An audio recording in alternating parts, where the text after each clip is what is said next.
نبی کے اموال جائیداد کی تقسیم بحوالہ قرآن اور تفاسیر۔ آیت نمبر جو ایک ہے، جان لو کہ جو کچھ جس قسم کی غنیمت حاصل کرو اس میں سے 5واں حصہ تو اللہ کا اور اس کے رسول کا ہے، اور قرابت داروں کا، اور یتیموں کا، اور مسکینوں کا، اور مسافروں کا، اگر تم اللہ پہ ایمان لائے ہو اور اس چیز پر جو ہم نے اپنے بندے پر اس دن اتارا ہے، جو دن حق و باطل کی جدائی کا ہے، جس دن 2 فوجیں بھڑ گئی تھیں۔ اللہ ہر چیز پر قادر ہے۔ سورہ انفال سورہ نمبر 8 اور آیت نمبر 41۔ اس پر مولانا مودودی صاحب، ابو الاعلیٰ مودودی صاحب رحمۃ اللہ علیہ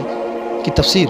یہاں اس مال کی تقسیم کا قانون بتایا گیا ہے، جس کے متعلق تقریر کی ابتدا میں کہا گیا تھا کہ یہ اللہ کا انعام ہے، جس کے بارے میں فیصلہ کرنے کا اختیار اللہ اور اس کے رسول ہی کو حاصل ہے۔ اب وہ فیصلہ بیان کر دیا گیا، اور وہ یہ ہے کہ لڑائی کے بعد تمام سپاہی ہر طرح کا مال غنیمت لا کر امیر یا امام کے سامنے رکھ دے اور کوئی چیز چھپا کر نہ رکھے۔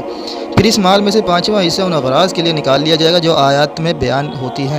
ہوئی ہیں۔ باقی 4 حصے ان سب لوگوں میں تقسیم کر دیے جائیں گے جنہوں نے جنگ میں حصہ لیا تھا۔ چنانچہ اس آیت کے مطابق نبی صلی اللہ علیہ وسلم ہمیشہ لڑائی کے بعد اعلان فرمایا کرتے تھے کہ یہ غنائم تمہارے ہی لیے ہیں، میری اپنی ذات کا ان میں کوئی حصہ نہیں ہے بجز خمس کے، اور وہ خمس بھی تمہارے ہی اجتماعی مصالحے پر صرف کر دیا جاتا ہے، لہٰذا ایک ایک سوئی اور ایک ایک دھاگا تک لا کر رکھ دو، کوئی چھوٹی یا بڑی چیز چھپا کر نہ رکھو کہ ایسا کرنا شرمناک ہے اور اس کا نتیجہ دوزخ ہے۔ اس تقسیم میں اللہ اور اس کا رسول کا حصہ ایک ہی ہے، اور اس سے مقصود یہ ہے کہ خمس کا ایک جز اعلیٰ کلمات اللہ اور اقامت دین حق کے لیے کام میں صرف کیا جائے۔